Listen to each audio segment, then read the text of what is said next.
De Soi is a sparkling, non-alcoholic aperitif. They are elegant, sophisticated, yet fun flavors for people who want to have a fancy drink but don't need the alcohol. Well, Morgan used to make batches of gin in her bathtub, so I think that's more than enjoy. For me, I've been an entrepreneur for a long time and learning sometimes there's the right time to push. Sometimes you need to kind of conserve your energy and get ready to push. It's not linear. I mean, it's just about authenticity, because I think that we can all smell when we're being sold to now. The factory is the product. Apple is going to reinvent the phone. And a passion for invention. We want supply chain resiliency. Make the United States into a manufacturing powerhouse. What's very dangerous is to not evolve.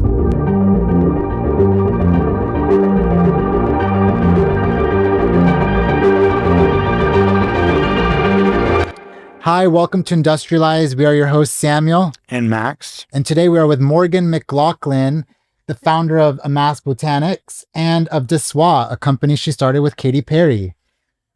Thank you so much for being here. Thanks for having me. It's really great to meet you. I'm very excited to chat with you today. I've never gotten to chat with, do a podcast with some brothers. So this is super cool. We're excited to do this together. Yeah, we are.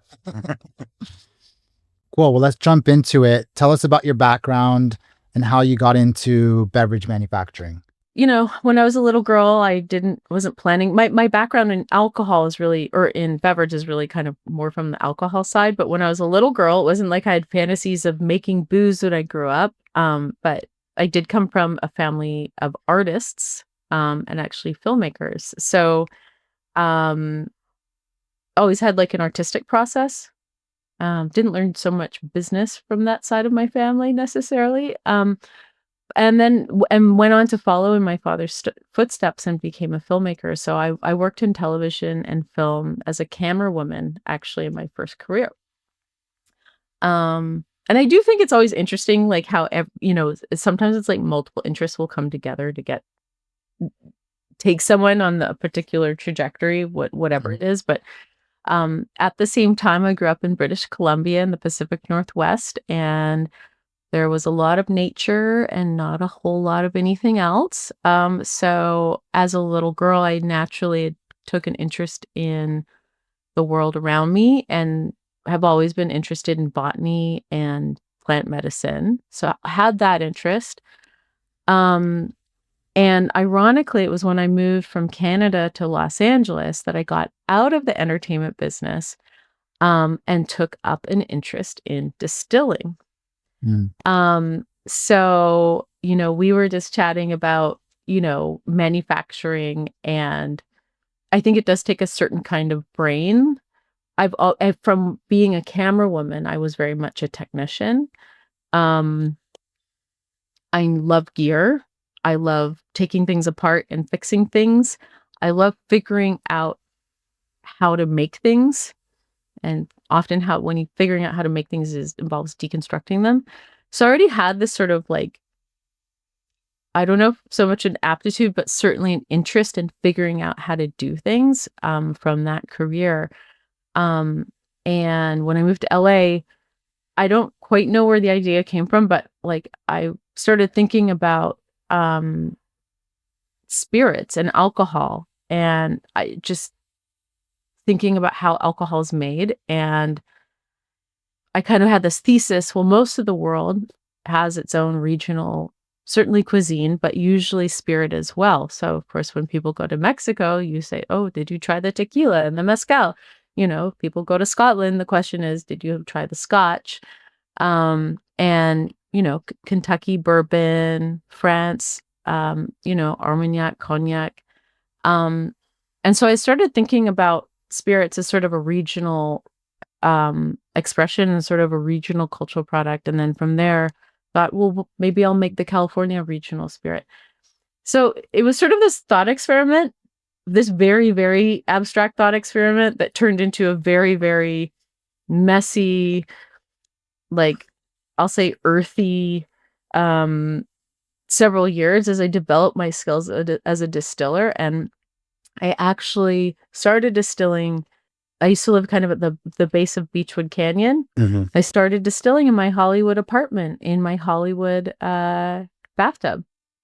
And it was just for fun, just to see if I could do it, because it really is so magical. It's kind of alchemical. Is that why they call it bathtub gin? Yes. Yeah. You need a reservoir of cold water as part of the process. Yeah. So started doing it really just sort of to see if it could be done. And then at that time, this is sort of in like around 2008, 2009, thought, okay, well, no one's doing this in LA, but the craft distilling movement was starting to happen in other cities around North America and the world.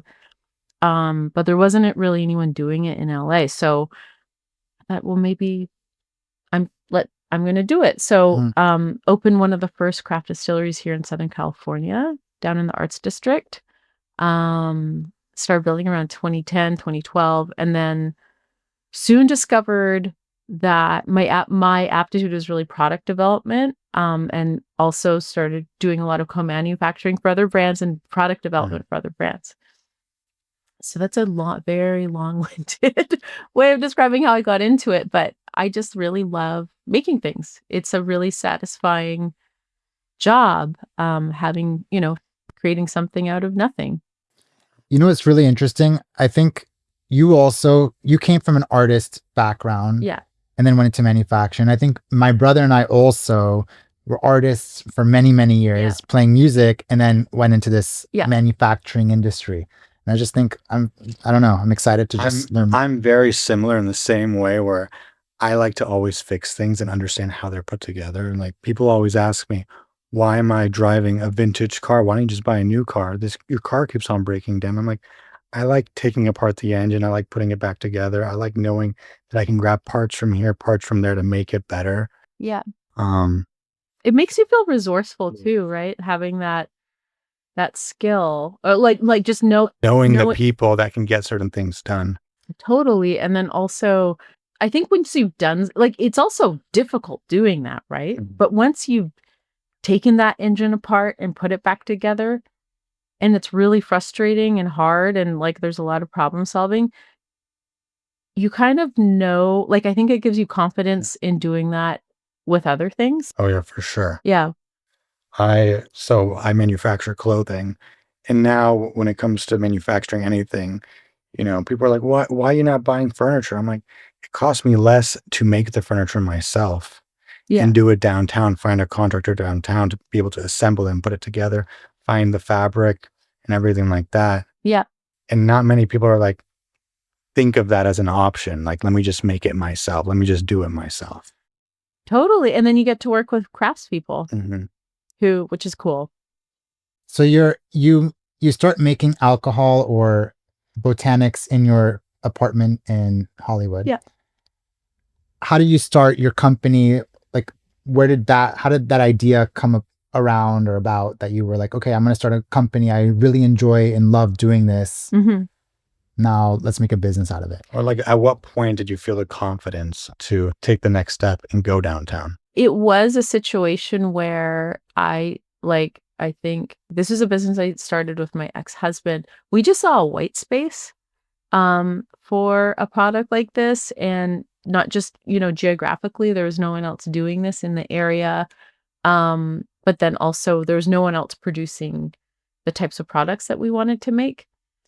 And what we were doing specifically with that business was distilling local fruit. So the idea was, it was very localvore. We're taking local agriculture, which of course in Southern California, when you think, what are we most known for? We're known for citrus, and distilling spirits out of the juice from clementine oranges, which hadn't been done before. And we thought that it hadn't been done before because no one had done it, but it's just that no one had the imagination or the resources to do it. And so, I mean, distilling to this day very much is like my passion, and it's a very magical thing. It's sort of like darkroom photography in a way. I don't know if you guys have ever done darkroom photography, but just like taking a picture, it's like a snapshot of the essence of that fruit, and, transmuting it into this other form. Like the you're literally taking fruit juice, fermenting it, turning it into alcohol, and then taking that ferment, putting it in a still, and removing the alcohol from that ferment. It becomes alcohol vapor, and then it changes form again and condenses back into liquid form. So it's just very, to me, there's something very magical about it. So it's really, I don't know, like it took a lot of bravery to do that. And of course, at that time, I was, a woman with a pretty wild idea and no business background whatsoever, like zero business background, artist family. But my secret shame actually from my artist family was that I always loved crunching numbers. It's like I couldn't tell my family this, but like I would do my own taxes. And I discovered, it was funny moving from film and TV to becoming an entrepreneur who had no idea what they're doing. I found it infinitely more creative. Yeah. So, and I know you guys are artists too. It would just like, I found it very satisfying and in all sorts of ways. And to this day, I find business is incredibly, like it takes so much creative problem solving, like every day. Every day. Mm-hmm. So then at what point did you start AMASS and then start De Soi? I know AMASS came first, but. It did, yeah. So AMASS actually started as a client. Speaking of co-manufacturing, so I was actually my partner at AMASS, McLachlan, had multiple. The first time I met him and his friend Jeff, I was like, "Oh, you guys are serial entrepreneurs," and they kind of like made this gesture that they needed lobotomies. So they're serial entrepreneurs. They've had many businesses in both beverage and actually apparel as well. But they came to me with this idea for this Los Angeles gin. And so we kind of like came up with this concept for the AMASS gin, and I developed it and then produced it at my distillery for them. But I so enjoyed working with Mark and the small team that he'd put together at that point. He'd invited me to come join he spent about a year trying to convince me to join him as co-founder, and then I finally went over in about 2019. So it was very early in AMASS, but it started off that way. So we really started as collaborators, but then we just found, we enjoyed working together. We're still together. It's been a long time. So I think that says something about our working relationship. And so I joined AMASS full time in 2019 as like the co-founder and doing all as CPO, doing all the product. And then COVID happened, and there's been all sorts of things we've developed, including a line of personal care. I don't know if you guys ever saw that. The hand sanitizer? Yeah, saw that. So that business in itself turned into a huge thing. And we actually built our own like personal care factory. Oh, wow. At the peak of COVID. I just had a baby and just decided we're just going to do it. So where were you manufacturing that?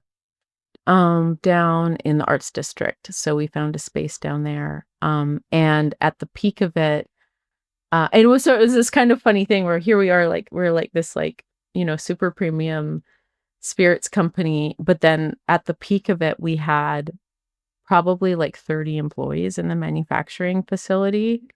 It was a huge business. I feel like alcohol and a hand sanitizer are like the two best things to develop and produce during COVID. It was yeah, it was handy, no pun intended, but yeah, it was, but we have candles, soap, lotion, so a number of so we had this whole line, and the concept there was, just making sort of the quotidian everyday things a little bit more enjoyable.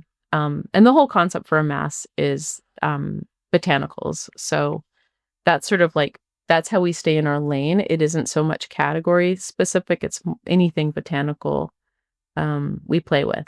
And so it's sort of, I think, conceptually for a lot of people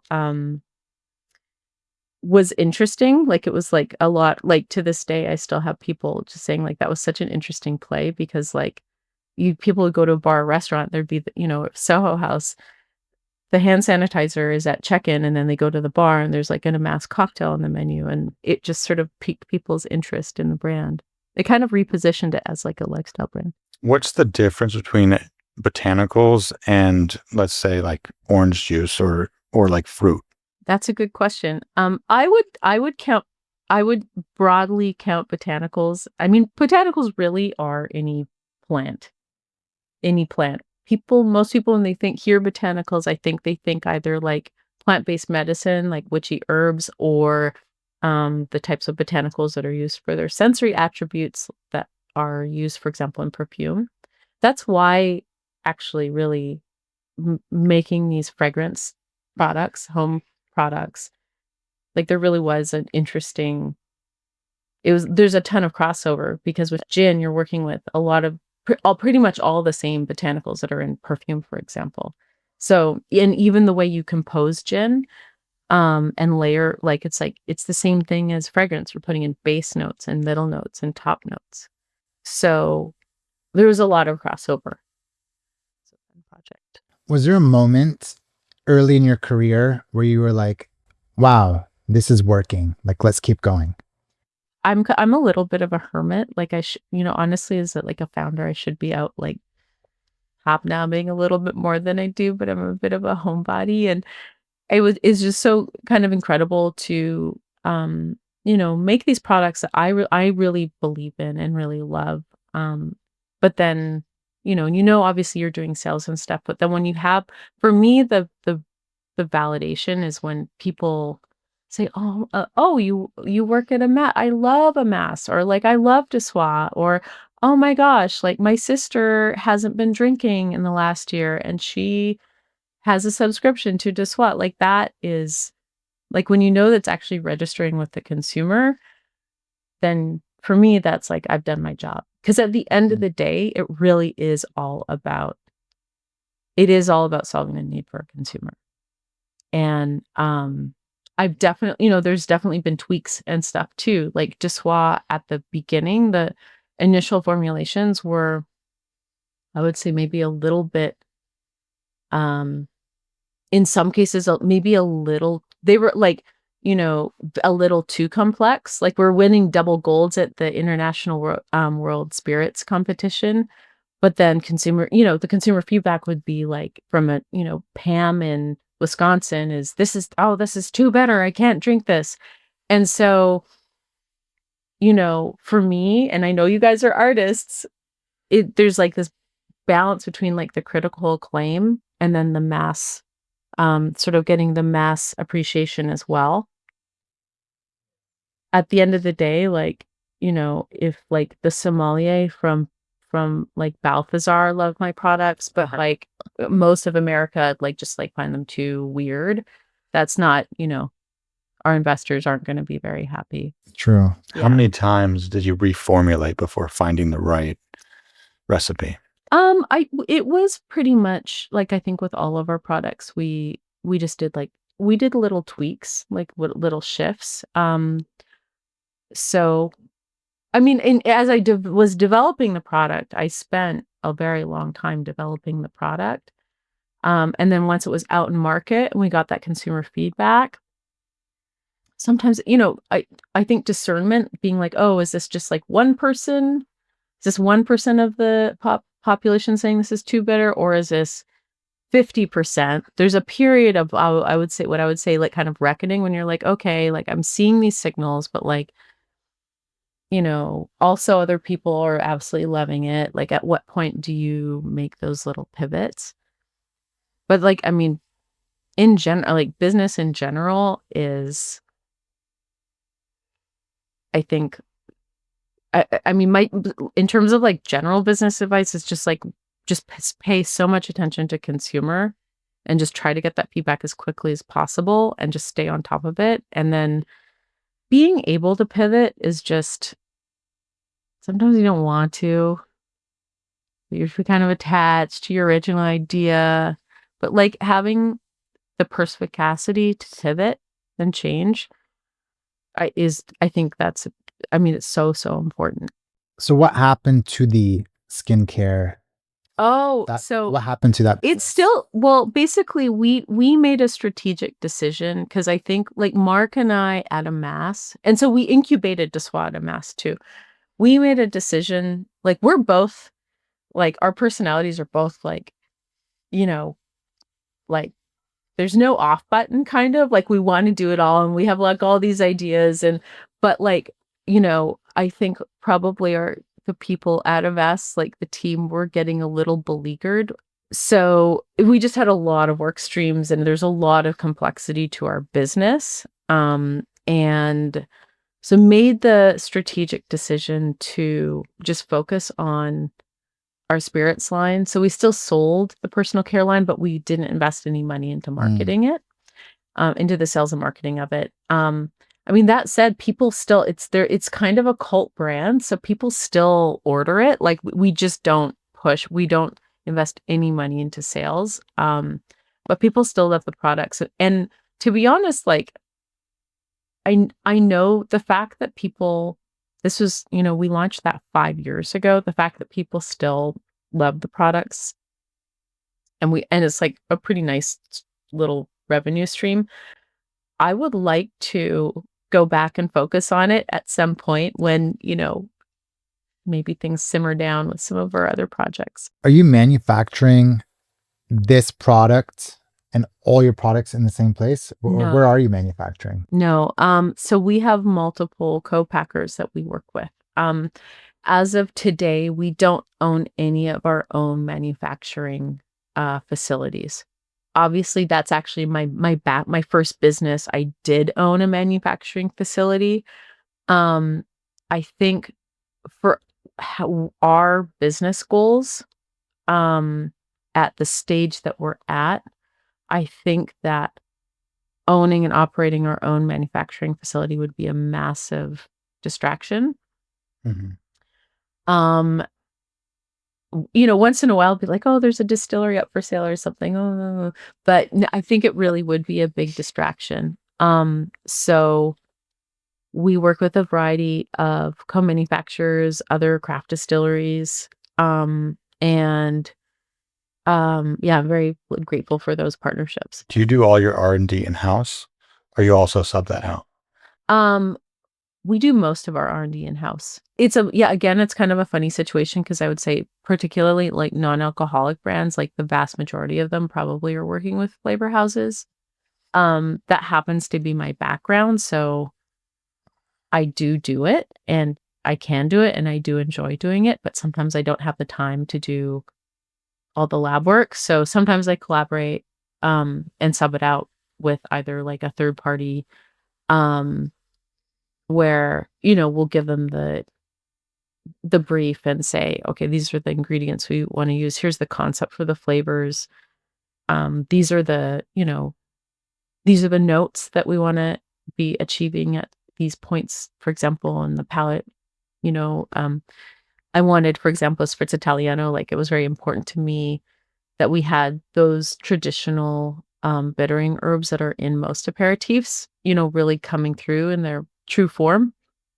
So like having the gentian hit just right on at this perfect place in the finish, but not overtaking the citrus. So you give those instructions and then, then you collaborate with like a flavorist who does it too. But we do both. And then with the distilling, any product development, I do all the product development. What does a day in your life look like? Ooh. So it's really kind of depends what phase we're in with various projects. But like right now, for example, like last week I was Expo West and I was like doing a little sampling at the booth. Probably should have done more. I'm sorry, the SWA team, but like, at Expo I was like meeting with suppliers, meeting with some investors, meeting with, and then getting the lay of the land, just kind of seeing, okay, well, what are the broad trends that are happening in food and beverage this year, natural food and beverage. And then, requesting quotes from manufacturers.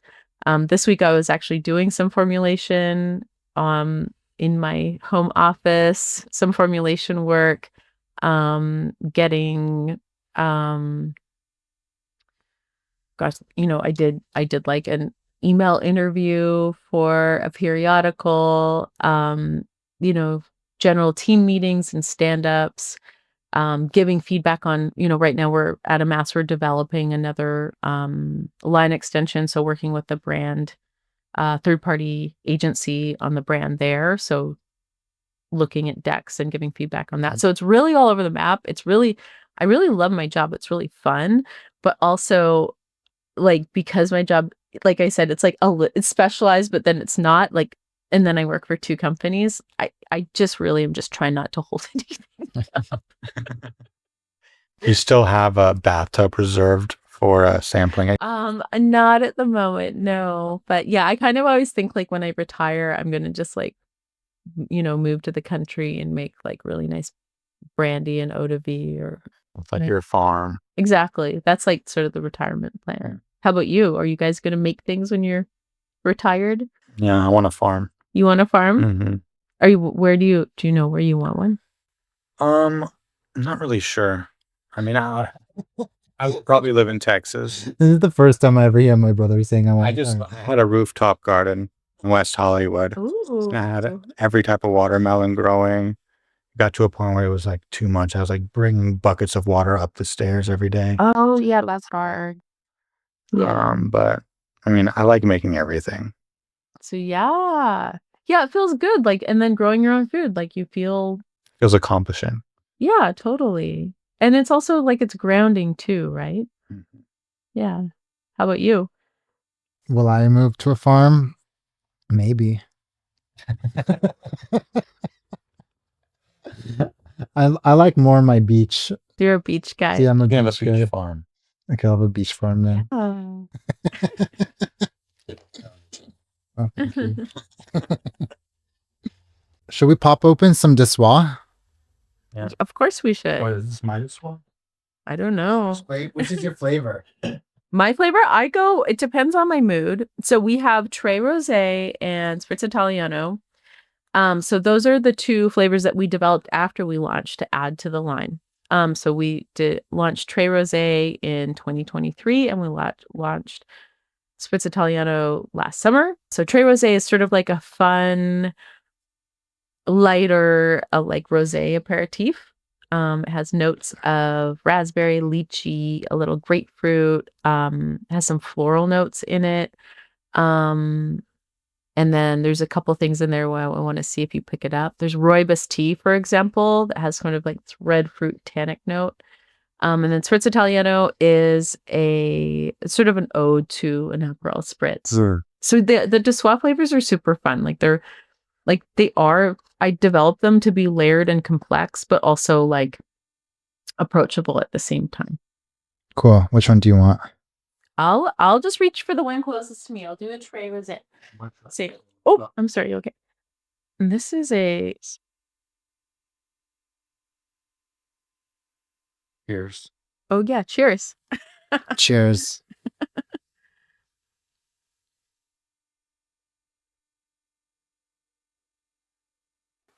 What made you want to get into non-alcoholic beverages, and how did you start De Soi?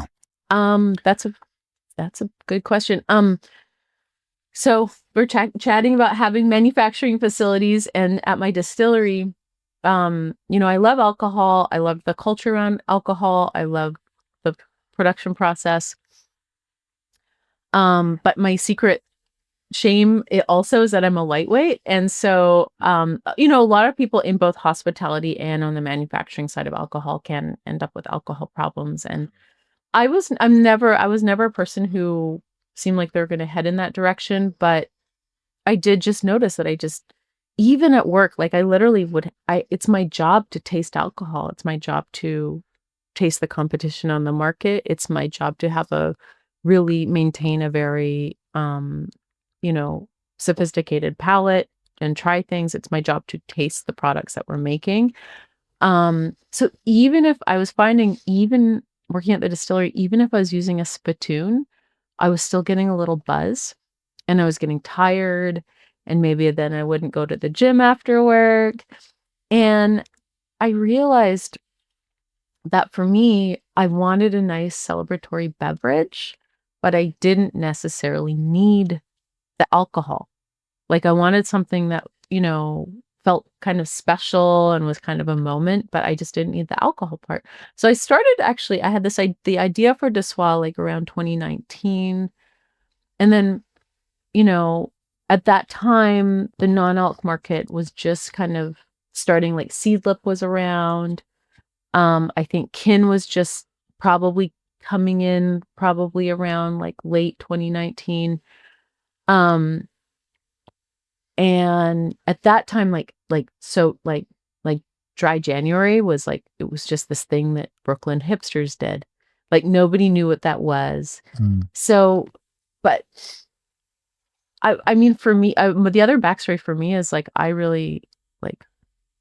also have a lot of sober people in my life too.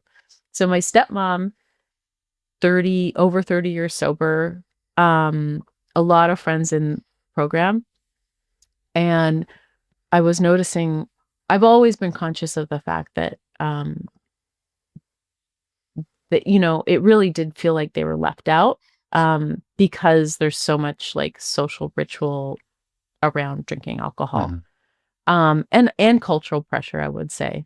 So I always thought about that.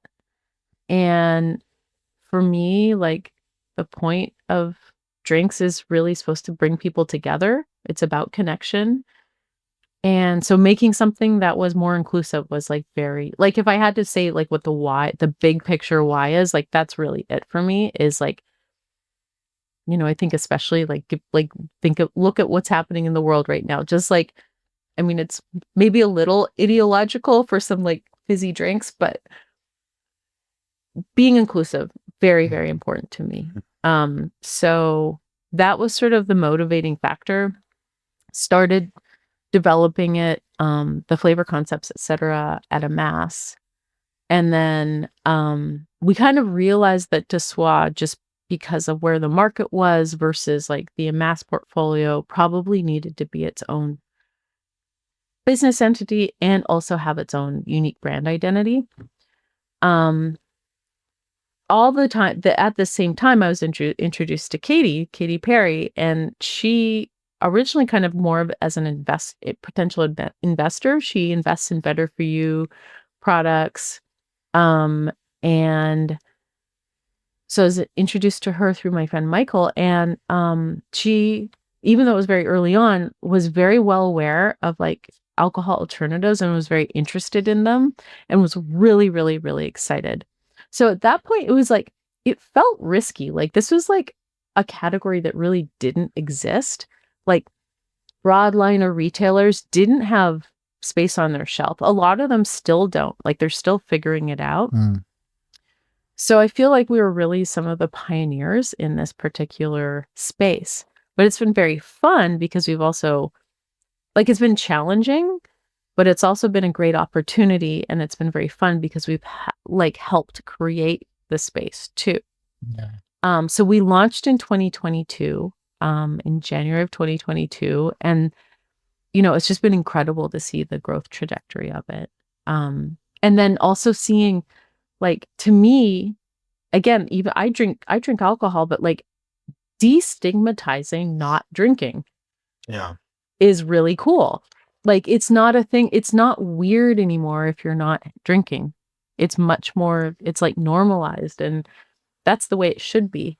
But it, used like 10 years ago, you used to feel like, oh, like you're not going to have, beer, like what's wrong with you? And now, so that it's been very cool to be part of that and to watch it happen. Other than staying sober, of course, is there any other health benefits to De Soi? Staying sober is a good one. Not breaking out in handcuffs. I mean, this is actually the funny thing. So, in non-alcoholic specifically, 90% of our customers also drink alcohol. They're just trying to drink less. Okay. 10% of our customers are sober, sober. Like I cannot have another drink for the rest of my life, probably.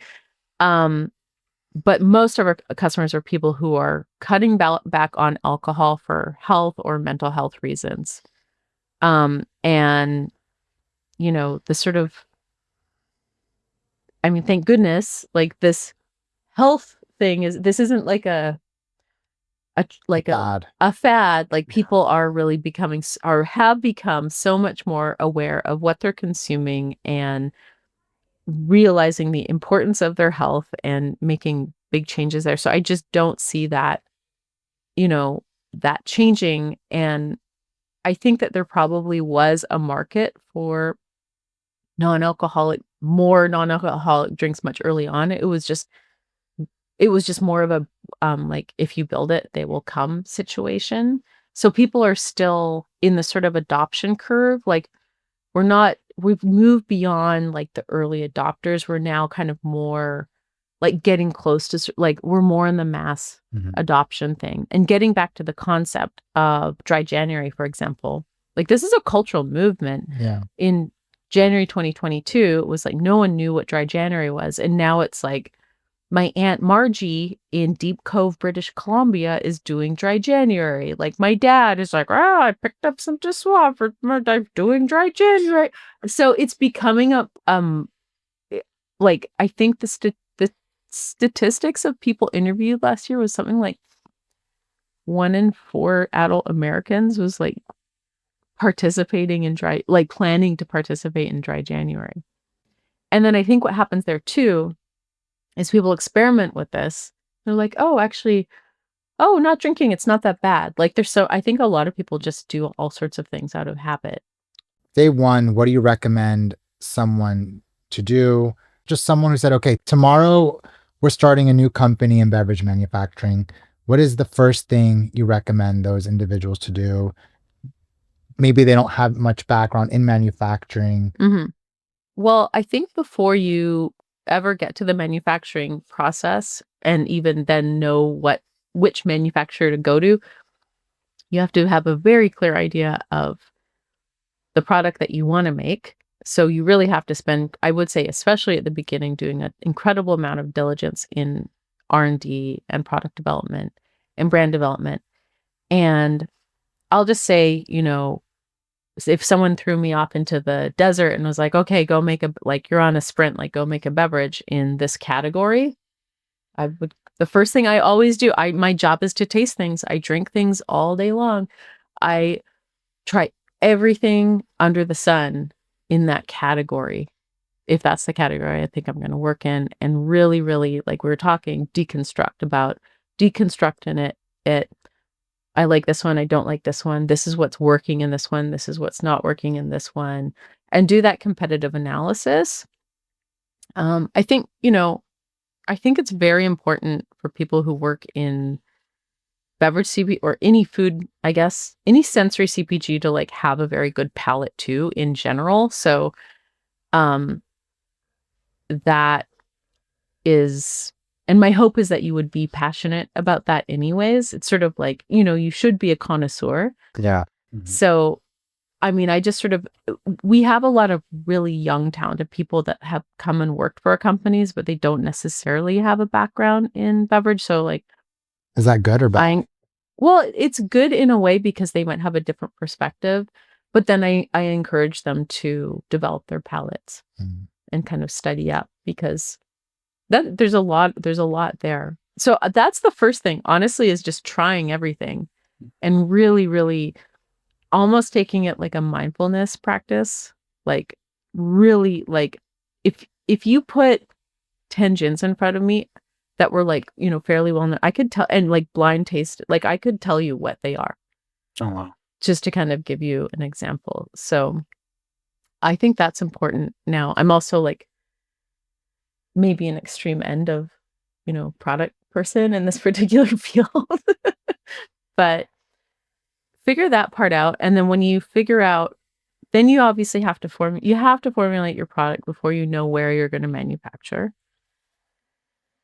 And I highly recommend testing, they're testing your product with consumers, even if it is just scrappy, like finding 20 people, 20 friends from the cohort that you think is the consumer. and testing with those people. You know, I have my tastes, and I always make things that I love. But like left to my own devices, like the product that I want to make for me isn't necessarily the commercially viable product. So there's that part too. So you have to really kind of get out of your own way sometimes too. And get out of your bubble. It's a balancing act. Yeah. Before this trend of non-alcoholic beverages, there always existed like non-alcoholic beer, non-alcoholic wine.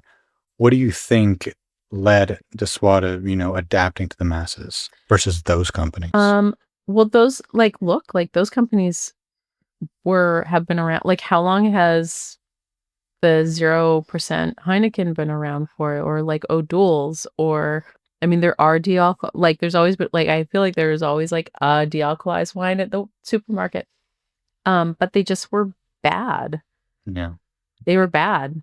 When I think about like the moment that has helped sort of like put NA as a category and created all this growth, I think there are a number of coefficients, and part of it honestly is the health thing.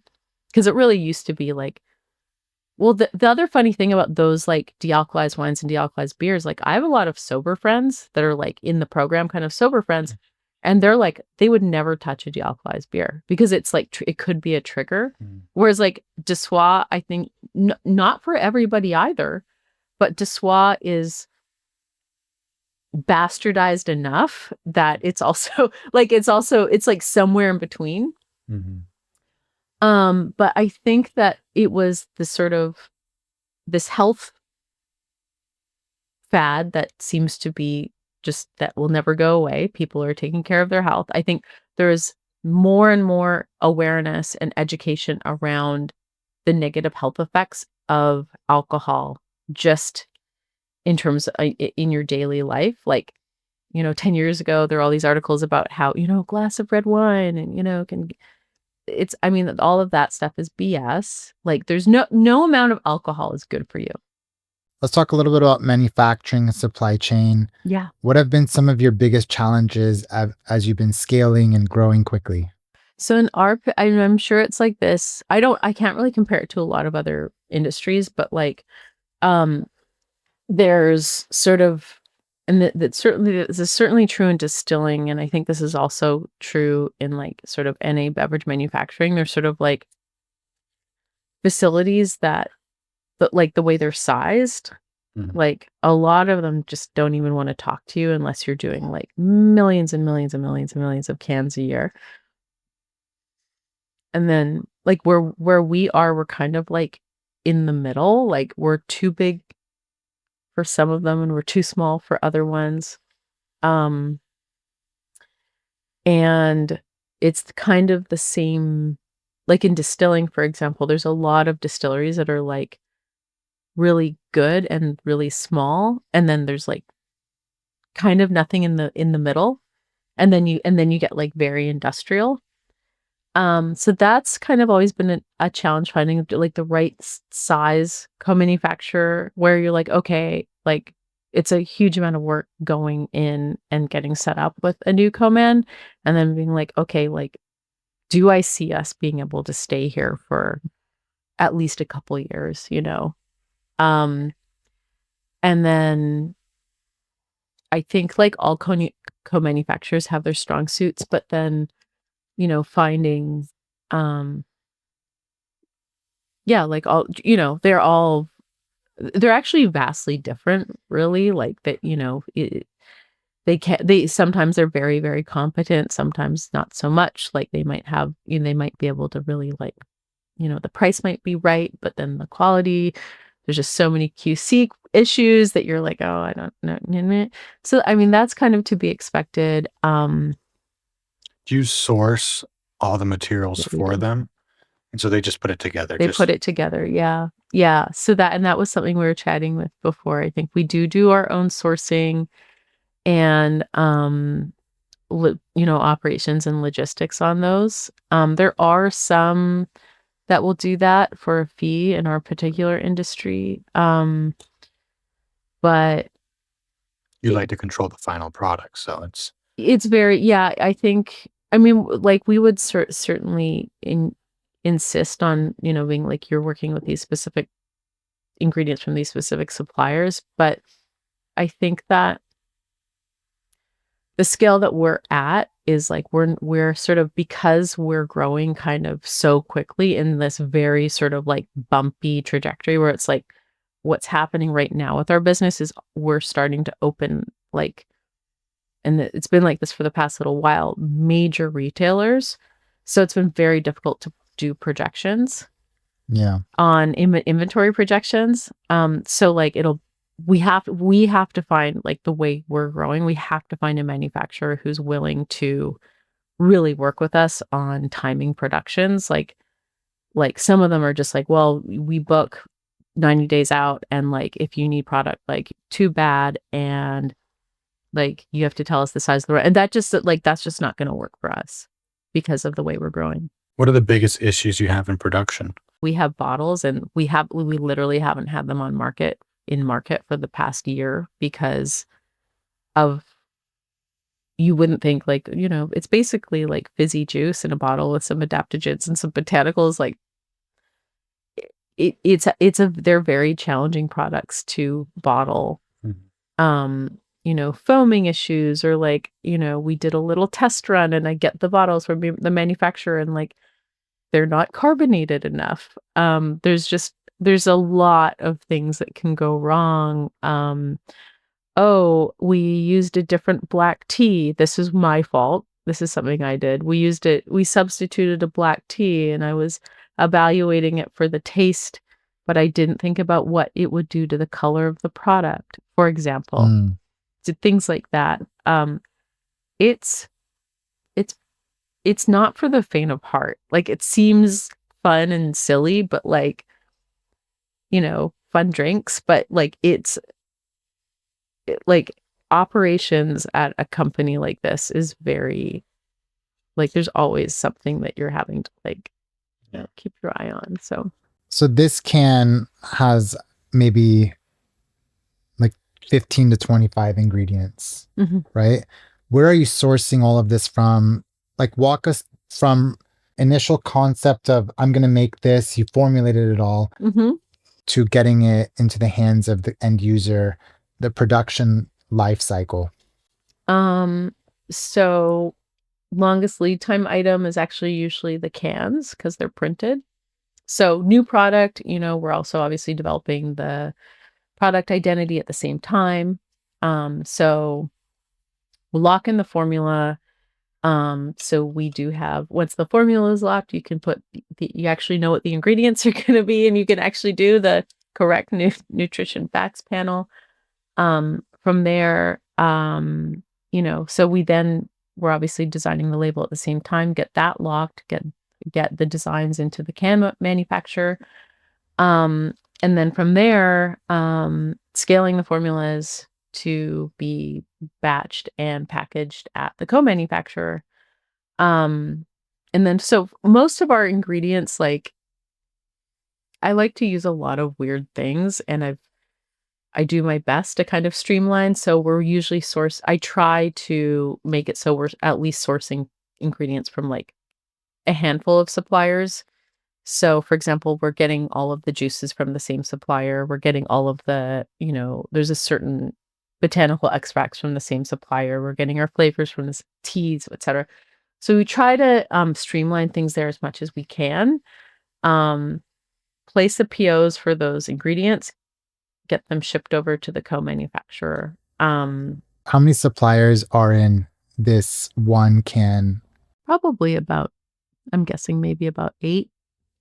Including the can manufacturer. Maybe more, like, I mean, in our secondary packaging and stuff, it's probably gets up to around like 14. Let's just say that. Yeah. Yeah. So it's a lot to manage for the operations team. What's the QC process like? I'm assuming it's way different than a lot of other industries. So when we're batching, there's a number of things that we do with batching. So we have specs with the batching before it goes in the can. So it has to have a certain level of sugar, acid, the pH needs to be a certain level. It needs to look a certain way. It needs to taste a certain way. So whether or not I'm there, someone from our team is there or not, the cellar people are following those specs. Once it's in spec and so they then move to carbonate it, get it up to a certain amount of carbonation. And then from there, really the QC they're also, at the manufacturing facility, they're testing, continuously testing the fill level, continuously testing that the right amount of carbonation is in it. Sometimes there are cosmetic things that happen in the manufacturing process. So their team, as they're packing the cans into the case boxes, they're also QCing the cans. Like if they're super dented, they would take them out. And then from there, our products are packaged in a 4-pack case boxes. And then so from there too, like making sure those are properly done. And then at the end of all that, I get sent production samples from every run, and then I'll do a tasting progression through all of our different batches to make sure that it's consistent. And I'll also review the batch records, and also the labs. So we have to send all of our product samples out for microbial testing to make sure that there are no pathogens in there. So that's pretty much it. And but then still sometimes things happen where, we had a batch of Purple Loon where we were having consumers like saying, oh, these are, they're kind of like foaming when they open them. It's like, okay, well, what's causing that? There's 2 things that can cause that. Microbial, like it's fermenting in the can, or they're overcarbonating it, or the fill level isn't right. And then it turns into this whole investigation, and it's probably like that for you too. Hopefully it's a lot simpler. Yeah. I mean, every single part, Yeah. you have to individually inspect. Sometimes I feel like if I'm not there, I don't know how somebody else would be able to take the reins. Oh, yeah. Like, Well, I can't imagine somebody else from your team be like, oh, this tastes like the same strawberry from the first batch I made.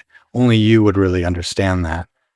Well, it is hard. Like, I think that it's hard to train people. And then there's also understanding what the threshold is of like our COO, John, for example, has like a great palate, and he's like, oh yeah, the gentian isn't in there. I'm like, thank you for saying that, John. But like no one else noticed. There is like a threshold, right? But like getting everybody on the same page about what that threshold for defect is another question. Yeah. Like at what point are there too many dents on the can or whatever? Like it is subjective. I assume the bigger you get, the harder the small farms are able to keep up with supply. So now you're going to go to other, places that are supplying the same ingredients that it might not taste exactly the same as when you first started and we're getting it from a local farm. Yeah. No, I mean, there's like, even just like having ingredients be consistent, even from the same place, is sometimes an issue. What's your favorite ingredient? So I guess I don't have one. I don't really have a favorite ingredient. Yeah, is there something that I like sprinkle into things all the time? I do. So I don't know if it's like, I wouldn't, it's very potent. So on a desert island, I wouldn't like bring it with me, but I put myrrh extract, like myrrh, like frankincense and myrrh into Purple Loon to give it kind of like this funky kind of incense base note. And I just think that's so weird and cool. So that's maybe my favorite ingredient, but in terms like you never want to drink that on its own. It's like a resin, right? Yeah. Yeah. Yeah. It's very aromatic and weird. What's your software stack look like? Like what ERP do you use? So at AMASS, we use NetSuite. At De Soi, we're pretty manual still. Oh, wow. Yeah. So in terms of like the production, does the production side go through AMASS for De Soi? No, it's completely separate. So yeah, we're kind of at the stage where we are starting to look at ERP systems I've been kind of burned by some in the past. I think it's kind of a big commitment to kind of onboard onto one. So I think we're starting to look at them, but like I think probably, I'm guessing by the end of the year, we'll have kind of done that. We've just sort of like, with our really incredible but limited team, just sort of like haven't had the resources, honestly, to like really check any out. If you have some ideas, let me know. Other than that, Like, it's pretty hard to find a production, ERP system. like they can be industry specific, but like the other thing too is like, you just really need everybody to understand how important it is to use it correctly. Like, if it's not being used, or if it's like partly being used, It's like a waste. it's like it like completely, it does not work. So I think being realistic about the fact that everybody has to be bought in, and it's like a big deal that You even have one to begin with. yes, yeah, we're just not quite there yet. And my brain, like, goddess bless the people that actually deal with the ERP system at AMASS. I really appreciate them. I personally haven't had to deal with it myself, which I'm quite happy about, the way my brain works. Yeah. How do you navigate global trade, supply chain, tariffs that are happening right now and not happening right now? Like, how do you deal with it? I wouldn't say that we've had like, but like I think everyone really is like, we're kind of in this like shock and awe phase still. So it's sort of like I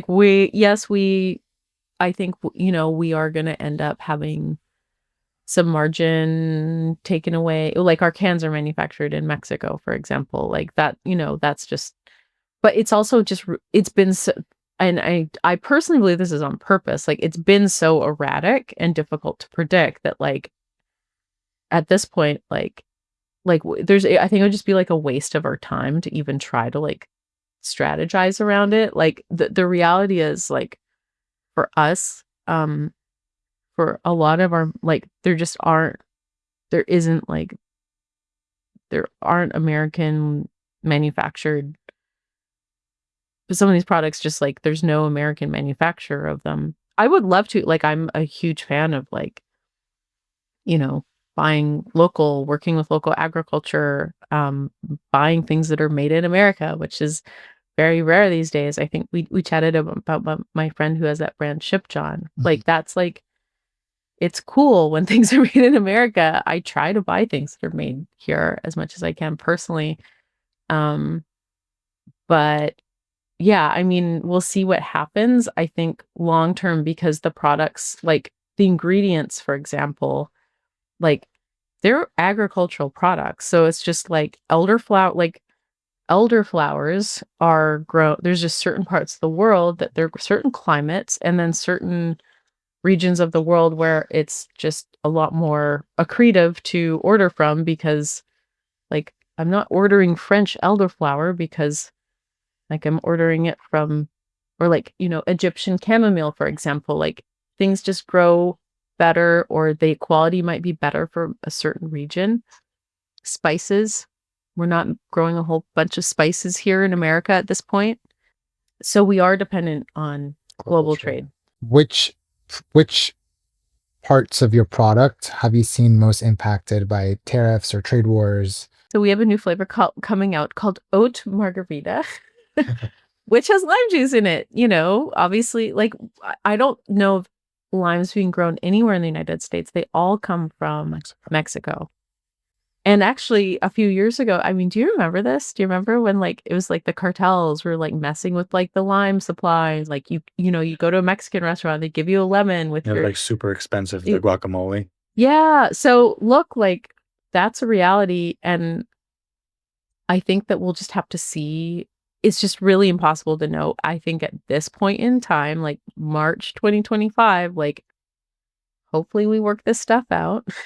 Are a lot of limes coming from Mexico? Yeah, like, I don't know of any lime growers in the United States. Really? Wow. I mean, there's a incredible amount of citrus grown in California, but not a lot of limes. There's a lot of regulation around citrus in California. How do you mean? In terms of bringing citrus fruits into California. Oh, because of the grafting and the disease. Yeah. The greening disease. That's right. So yeah, like, you know, California's like oranges, grapefruits, lemons. I mean, there's someone who has yuzu here. But for limes, I don't know. It could just be that they're a little bit more tropical, for example. And I don't think anyone's growing them. Like the two big citrus regions are like Florida and California, and I don't think anyone's growing them. So yeah, margaritas might become more expensive. It's also the most popular drink in America. Still. Wow. Oh, wow. Yeah. What ingredient do you source the most from domestically? Probably our juices. I would just say like most of our juices, with the exception of lime juice, are domestic, which is, you know, a very large portion of our product, like from a formula standpoint. So water's right up there. Water's a big one, and the juices. But then, yeah, sometimes there's been times where like an extract or something is manufactured here in the States, but they're like, oh, and then I thought it was American, and then they're like, well, you know, the shipment of this root is, you know, got held up, and, you know, it hasn't gotten here from Indonesia yet. So like, even though there's things that are put together, like sub-ingredients, like they're usually working with things from around the world. Yeah. You have to. How would you say your leadership style has evolved? Well, it's actually kind of funny. Like for me, I mean, I think the thing with leadership and being in like an executive management position, very generally speaking, like the pleasure for me is mentoring people and helping people achieve their individual goals. Like I've been mentored, I've had people help me, I've had people hold the door open to me. And so that's really like the great part about it. If I'm going to be super candid, because I'm the creative at two different companies,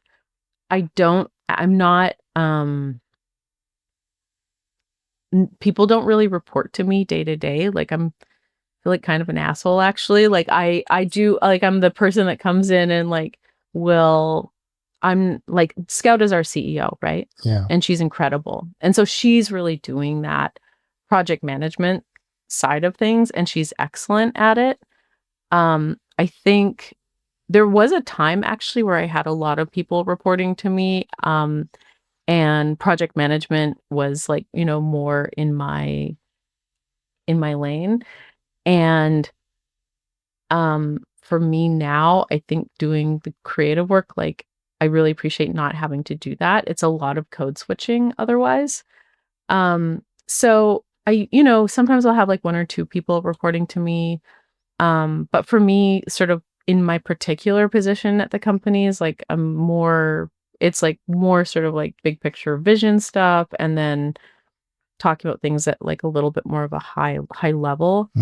I don't think I am. I also have a small child, so like just sort of like truly quarterbacking. This hasn't been like a phase of life that I've been in the last 5 years, which I'm very thankful that I work with people who are very good at that. Yeah. Yeah. Who were some of your early mentors? I had a couple. Well, the one that I'll talk about actually is a gentleman by the name of Greg Steltenpool, who was the founder of Odwalla Juice. I don't know if you remember Odwalla Juice. And then also Califia Almond Milk. So he was a true visionary. He passed away a few years ago, but a true visionary, I would say, in food and beverage. And his goal really, like with like Califia, was really to like not just like make like an alt milk. And at the time, I would say it's sort of similar to De Soi, like that they launched Califia like there've been alt milks around for a long time, but they kind of launched Califia just as it was really becoming really mainstream. Like everyone was drinking alt milk all of a sudden. opposed to just sort of like hippies, like drinking Race Dream in the 90s or whatever. So, but his goal, like his big picture vision, his big picture goal was really to transform the food system. And I really like that. And he was really passionate about agriculture and passionate about the ingredients, passionate about people's health. And you could tell he was a good leader because he had people that were completely dedicated to working for him, who'd followed him around from company to company for like 30 years. No ego, just really, really honed in on this vision. And just like a truly earnest, like heart-centered person. And very intuitive as well. And so I met him, I think, like when I was starting my distillery, and we just kind of hit it off, and he kind of adopted me into his family. You know, I'd come over for Sunday dinner and stuff and hang out with his son. And he really, I felt like it was very validating for me because like I don't have an MBA. I didn't go to an Ivy League school. I didn't do a lot of like, I didn't like jump through all the hoops and do a lot of the things that people think they need to do in order to become an entrepreneur or to be a successful business person. He gave me a lot of confidence and, you know, taught me a lot of really practical things as well. But the biggest thing was just like how important it is to have a vision and a mission, and that it's, you know, you can be a great business person and a great business leader, and you don't have to be an asshole. You don't have, you know, True. Yeah, you really don't. And I don't know about you guys, but like, I feel like lately, I don't know if it's like COVID or what it is, but like lately people have just gotten so much more mean. Have you noticed that? Think I've really noticed, I feel like people have like kind of forgotten their manners or something. That's what, I mean, maybe it's like where I'm, but like, you know, it's just sort of like, there's just some like graces there. I think right now we're seeing a really interesting like personality shift and people not tolerating BS. Yeah. But I don't necessarily know if that, I actually think people are getting kinder.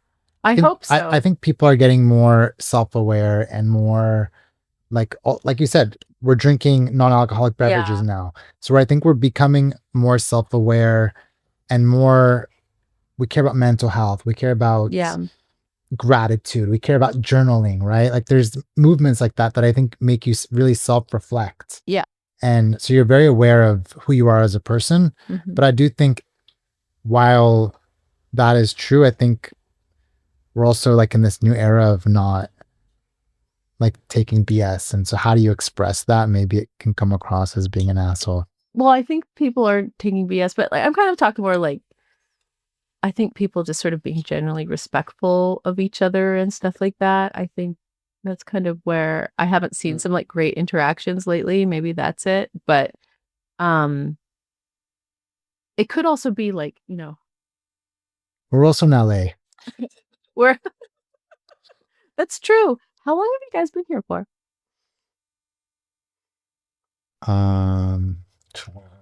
We moved here for high school. So when we were 14, 15, and then we left. We were here for 4 years and then we left and then we came back maybe like 7 years ago. 7, 8 years ago. Yeah. Where? Go back and forth. Yeah. Back to Monterey?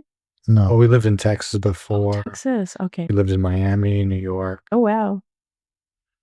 So are your parents Mexican though? Or did you just happen to grow up in Mexico? My parents, well, my mom was born in Texas. My dad was born in Mexico. Okay, got it. That's so cool. So you're international folks too. Yeah. When you first started making the beverages, were you making it in Los Angeles, even when it was like small batches that you were just trying to get out? For De Soi or for AMASS? For AMASS, yes. Yeah, we were making them at my distillery in the Arts District. So that's where we're making it. We started with a 100 case order and, you know, went up from there. Like, at what point were you like, I need to shift somewhere else? Like, I don't have the capacity in my still. or it's like not even worthwhile because it's too expensive domestically to hire all these people? We kind of outgrew that distillery. I think it was after like a couple years. So that was the thing where it's just very hard to find places that can kind of, like it is like that in between stage, like, and we're still really in that stage. It's like just hard to find places that can kind of do it, take care of it. They don't have staffing problems like at manufacturing. Most of these like beverage manufacturers, there is like a lot of manual labor. So it's just like if like half the staff doesn't show up, then it takes twice as long sometimes. Like, but we're in a good spot now. We've been there for a couple of years. What do you think has been the toughest moment in your journey, and how'd you deal with it? I think that, so if I'll, so my ex-husband is my business partner at the first company. We had a real, we split up, but I continued managing the company because I really was like the operations and distiller. So I continued managing for a few years after we split up. He didn't want to pivot. I kind of saw like he didn't want to pivot. And this is the exact thing I was talking about. It just wasn't really working. What was working actually was our co-manufacturing business. So I was like, you know what, that we should be focusing on this business. This is like, we're not going to be we're not going to make billions of dollars, but we're going to have a really successful business if we really take care of our customers. Didn't want to pivot. And what he ended up doing was this is like kind of gnarly, but business stuff. He did like a hostile takeover, diluted myself and all the other investors, including like friends and family and stuff like that, because he just didn't want to deal with myself and the other board member. And then did exactly what we didn't want him to do, and he ran the business into the ground, and that business doesn't exist anymore. That was really hard. And I think in business, like I personally felt very betrayed, and I think especially like having created this thing, like it was really awful having it taken away and then having it killed too. That was challenging. I mean, we've had all sorts of challenges, but that was really painful because it felt very personal. To literally have a beautiful place that I literally built with my hands, that I spent so many hours in, that so many beautiful things were created out of. We had this beautiful tasting room. People came in, like people really were quite like, I would say, enchanted by what we'd created, and it just got kind of taken away. But I think the thing about being a creative, and you guys are creatives, is like at the end of the day, the stuff doesn't really come from us anyways. That's my belief. It comes through us. So it's like I've gone on to create so many more things after that. And now you're badass with AMASS and De Soi. I would like to think so. Have you ever read the book, The Work of Art in the Age of Mechanical Reproduction by Walter Benjamin? No. You guys should read it. It Put it on my list. Apropos to what your podcast is all about. Now we're gonna have to read it. Now we're going to interview the author.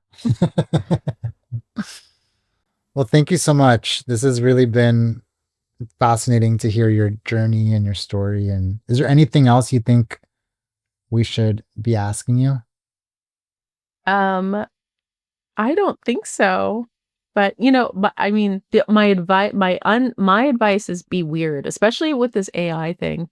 I think having a unique perspective, having many interests, and being weird and creative is a good thing these days. I agree. We gotta be a bunch of weirdos. Yes, weirdos. Morgan, thank you. This has been incredible. Thank you so much. Yeah, thanks, guys. Really great meeting you. Likewise.